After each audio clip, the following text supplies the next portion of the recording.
अस्सलामुअलैकुम respected students and my dear viewers. आज हम शुरू करने जा रहे हैं चैप्टर 5 सप्लाई का नेक्स्ट टॉपिक और मैं हूं आपकी इंस्ट्रक्टर एमन जवाद। इस लेक्चर में हम देखेंगे इलास्टिसिटी ऑफ सप्लाई, रसद की लचक और measurement of elasticity of supply, रसद की लचक के पैमाइश के तरीके।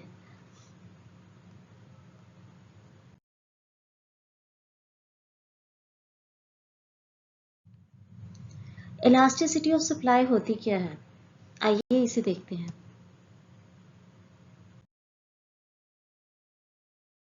कानूनी रसद के मुताबिक जब किसी चीज़ की प्राइस बढ़ती है तो उसकी सप्लाई भी बढ़ती है। इन दोनों के दरमियान पॉजिटिव रिलेशनशिप पाया जाता है।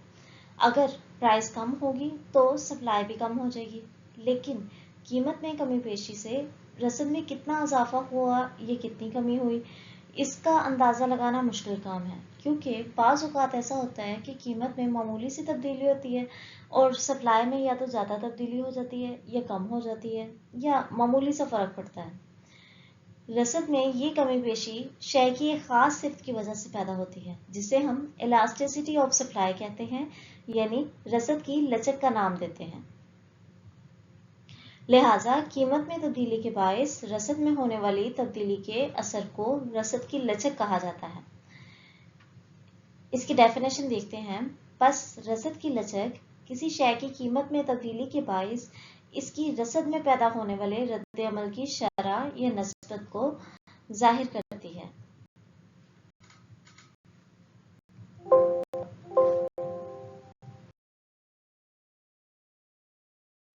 रसद की लचक की दो अहम इकसाम हैं। पहली है ज़्यादा लचकदार रसद, मतलब मोर इलास्टिक सप्लाई, और दूसरी है कम लचकदार रसद, लेस इलास्टिक सप्लाई। आइए इन्हें वन बाय वन देखते हैं।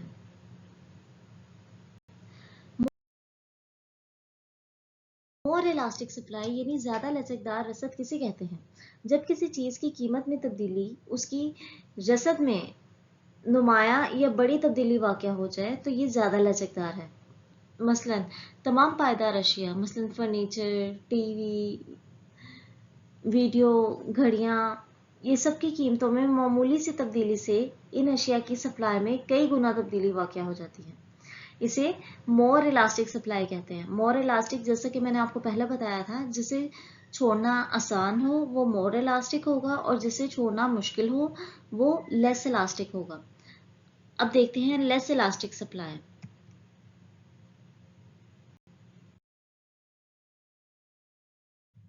लेस इलास्टिक सप्लाई मतलब कम लचकदार रसद। जब किसी चीज़ की कीमत में नुमाया तब्दीली से उस शय की रसद में मामूली तब्दीली रोनुमा हो तो उसे कम लचकदार रसद कहते हैं। मसलन तमाम जल्द खराब होने वाली अशिया, मसलन फल, सब्जी वगैरह की कीमतों में नुमाया तब्दीली के बावजूद रसद में ज़्यादा तब्दीली रोनुमा नहीं होती।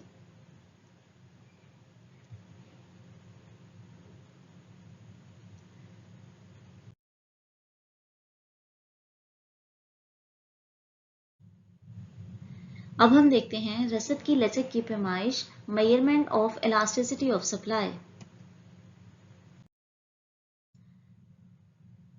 रसद की लचक की पैमाइश। रसद की लचक एक इस्लाही सिफ्त का नाम है, इसलिए हमारे पास कोई ऐसा तराजू नहीं है जिसकी मदद से हम शय की कीमत में तब्दीली से रोनमा होने वाले रसद की तब्दीली को नाप सकें। इसलिए अल्फ्रेड मार्शल के इकाई पैमाने को मेयार मानते हुए हम इसकी पैमाइश करते हैं।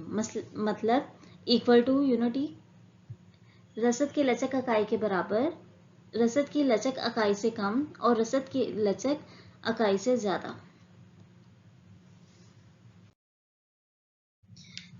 Equal to unity, elasticity of supply equal to unity, इसका मतलब है रसद की लचक इकाई के बराबर। जब किसी शय की रसद में तब्दीली कीमत में तब्दीली के तनासुब से हो तो रसद की लचक 1 के बराबर होगी, यानी इकाई के बराबर होगी। मिसाल के तौर पर अगर कीमत 100% इजाफे से रसद में 100% इजाफा हो जाए तो रसद की लचक इकाई के बराबर है।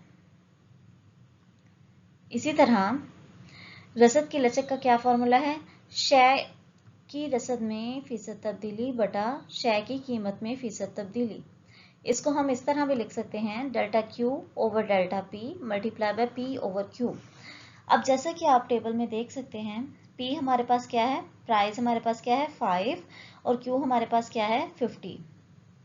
जबकि change in Q delta Q हमारे पास किसके बराबर है, डेल्टा क्यू है सेकेंड वैल्यू में से जब हम फर्स्ट वैल्यू को सब्ट्रैक्ट करते हैं तो हमारे पास डेल्टा क्यू आ जाता है। 100 माइनस 50 इक्वल 50 और डेल्टा पी किसके बराबर है 10 माइनस 5 इक्वल 5। जब हम इन वैल्यूज को फॉर्मूला में पुट करते हैं तो हमारे पास आ जाता है 50 ओवर 5 मल्टीप्लाई बाय 5 ओवर 50 और जब हम इसको सॉल्व करते हैं तो हमारे पास वैल्यू 1 आती है। बस साबित हुआ कि रसद की लचक इकाई के बराबर है।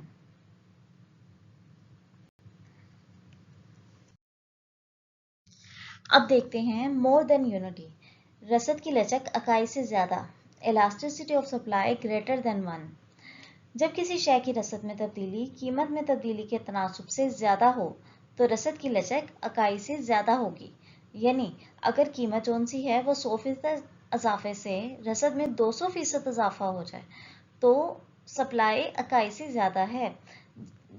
फॉर्मूला देखें, रसद की लचक बराबर शय की रसद में फीसद तब्दीली बटा शय की कीमत में फीसद तब्दीली और हमारा फॉर्मूला वही है delta Q over delta P multiply by P over Q. अब जैसा कि आप टेबल में देख सकते हैं, पी हमारे पास 5 है, क्यू हमारे पास 50 है, जबकि डेल्टा क्यू हमारे पास 150 माइनस 50 इक्वल 100 है और डेल्टा पी हमारे पास 10 माइनस 5 इक्वल 5 है। अब जब हम इन वैल्यूज को फॉर्मूला में लगाते हैं तो हमारे पास आ जाएगा 100 ओवर 5 मल्टीप्लाई बाय 5 ओवर 50। जब हम इसको सॉल्व करते हैं तो हमारे पास वैल्यू 2 आती है which is greater than unity. Elasticity of supply greater than unity, more than unity, और इसको हम कह सकते हैं रसद की लचक इकाई से ज्यादा है। अब देखें रसद की लचक इकाई से कम, elasticity of supply less than unity.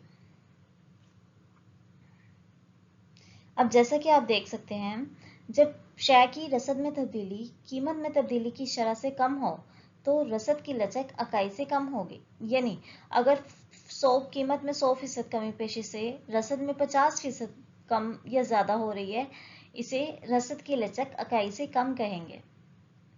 जैसा कि आप देख सकते हैं, हमारे पास पहली वैल्यू 5 है और पहली क्वांटिटी 50 है, जबकि डेल्टा क्यू हमारे पास 75 माइनस 50 है जो कि 25 है। इसी तरह डेल्टा पी हमारे पास 10 माइनस 5 है जो कि 5 है। अब इन वैल्यूज को जब हम फॉर्मूला में पुट करते हैं तो हमारे पास आ जाता है 25 ओवर 5 मल्टीप्लाई बाय 5 ओवर 50। अब जब इसको सॉल्व किया जाता है तो हमारे पास वैल्यू आती है 0.5 which is less than unity. Hence we prove that elasticity of supply is less than unity. रसद की लचक इकाई से कम है।